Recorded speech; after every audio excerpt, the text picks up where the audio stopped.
So if we have confidence with someone, let's say your children have confidence with you, let's say, they will follow what you say. They will also see what you do. So they can also learn and practice, and they too will realize what you realize, right? So we are the disciples of the Buddha, followers of the Buddha. So we too actually embrace that in mind. So conviction comes through the understanding and also the practice that we will be able to realize it. Yeah.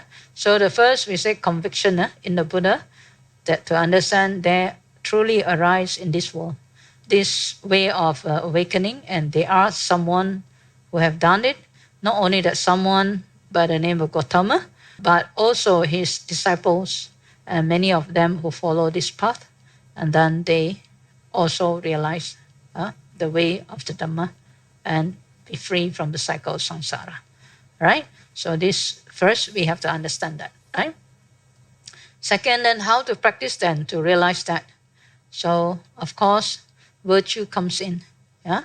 So the word virtue, in normal language, we also say like moral conduct, ethical conduct, all this word comes in, right? But virtue means also again the state of the mind, because everything comes from the mind. Without the mind having a thought, then no action comes out. It has to start with the mind action, right? So how do we develop a mind that is virtuous?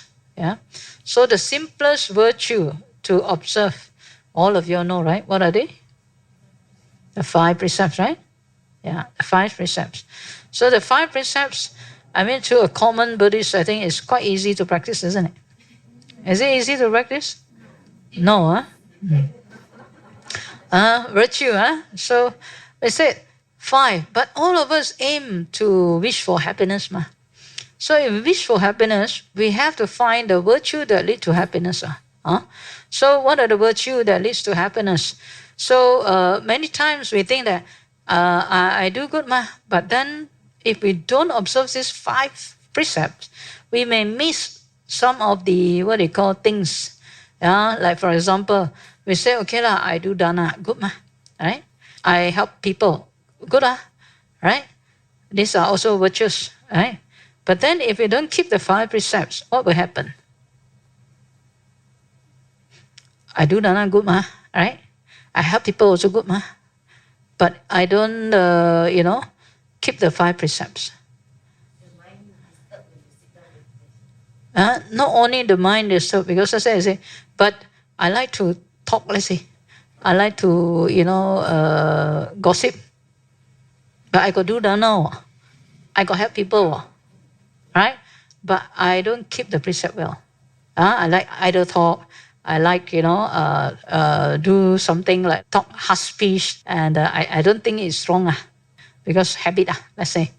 And and then I say, I don't drink a lot, but, I drink a bit. So I won't get drunk, I say. So some people will say, I can test the drug a little bit, I don't get hooked. You see, when a person don't keep this precept well, will there be higher tendency for them to get into trouble after that? Isn't it higher tendency? So if you stop doing it, then you got no problem. I still remember the millionaire's son who went to Thailand to become monk. He shared in one of his videos, I think, he was saying that how he make that determination to live a monkhood life. He said when he was in Russia, he said one day, as usual, young men, they have parties and all those things. He said one day he found himself next morning, wake up on the street, lying on the street, and in the cold season. Because why? Drunk. So he said, after that, he contemplated how, he has come to this stage. And he said, then he determined by himself, he said, in what way can I be free from this thing? So he thought, monkhood life is the best, because why? You don't have to do all these things anymore. You don't have to drink anymore. You don't have to do all these things anymore. So he find that is the safest things that he can do to protect himself, to protect his life, so that he can walk the path. So there are many, many factors that he renounced, but this is one of them that he decided. Yeah. So again, that's why we say the keeping of the 5 precepts is so important, because, one end you abstain from, but you abstain from is good, from, let's say, killing, stealing, sexual misconduct, lying, and, let's say, drinking, and what they call drugs. But some people also, they say, I got abstain, I got practice this. Good. But if you wish for higher, better, then should you stay there only? Because people say, okay, developing higher merits, you feel your mind more even uplifted, right? So while we abstain from killing, let's say, or harming, then what do? We have loving kindness in practice, and we save life. So another level. So means we abstain, means we don't do this, but we do more the positive. So we cultivate loving kindness, respect for life, and save life, right? Whenever we can, right? Then if we abstain from this stealing, then how to increase our capacity some more? We be generous. Having generosity, charity, sharing, and all these things. Then when we abstain from sexual misconduct, so what do we practice? We practice contentment, and faithfulness. So these are higher virtue, no?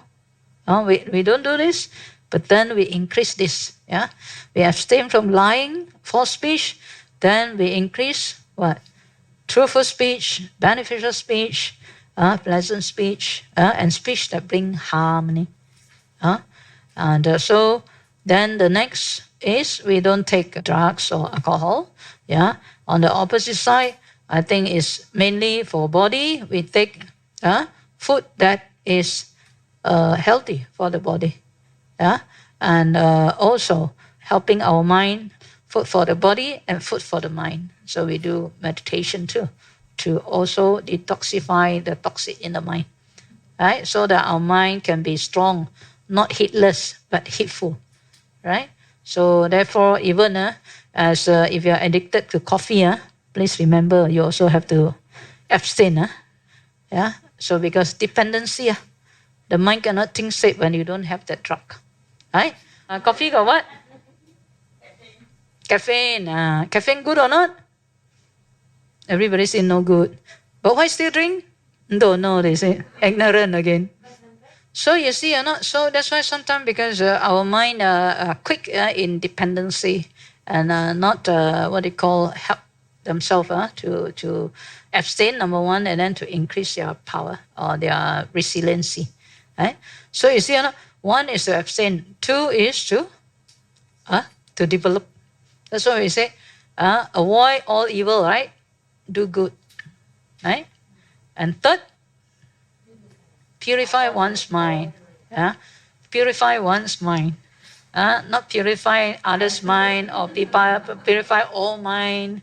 That is too busy, no? So that's why we say, people go around the world to search for the truth.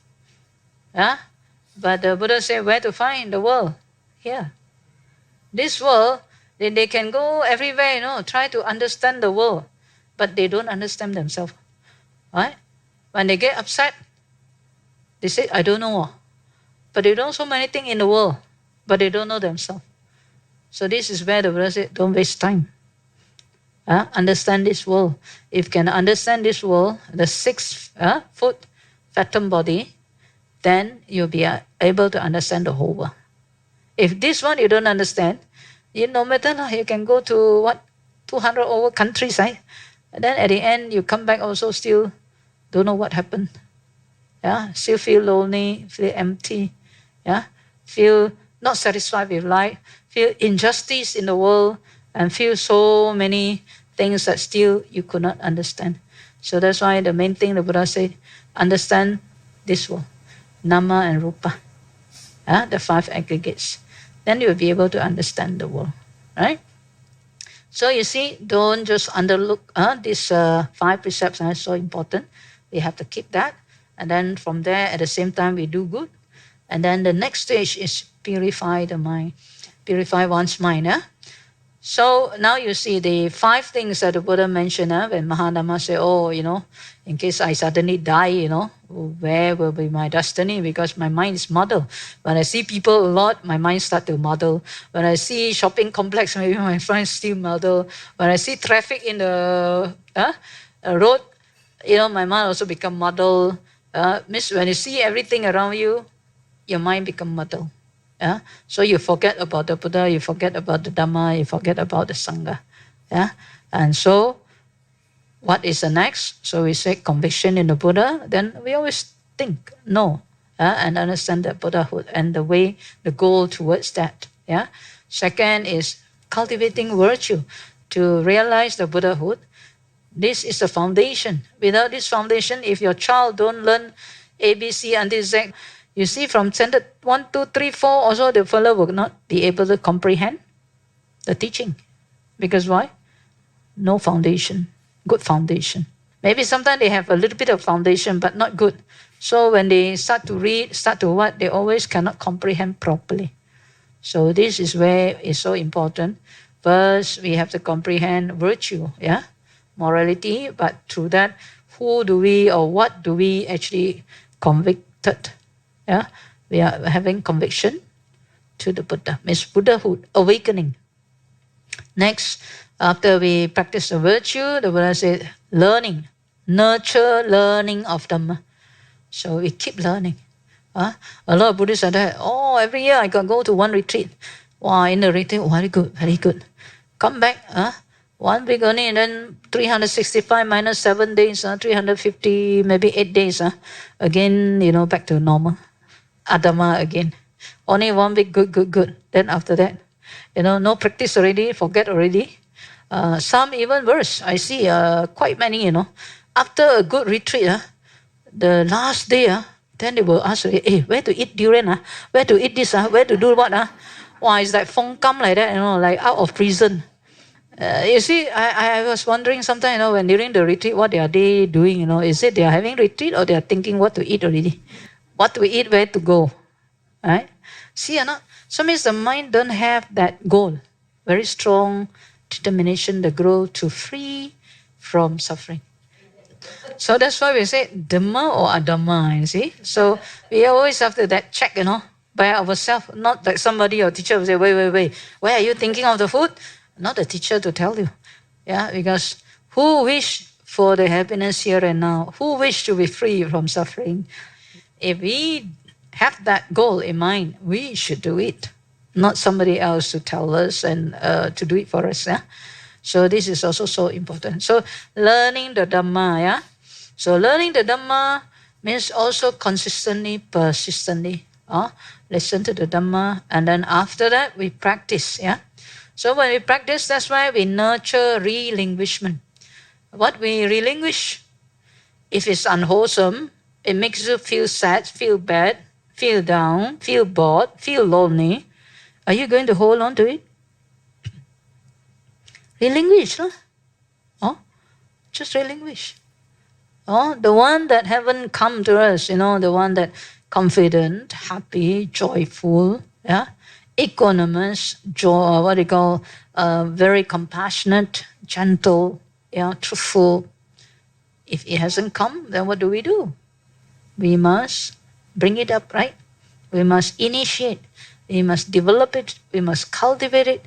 We must maintain it. Then only it can continue to grow.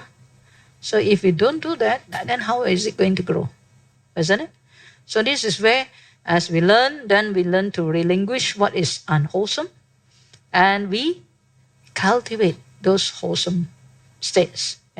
So then only the mind becomes stronger and stronger, higher resilient over adversity of life.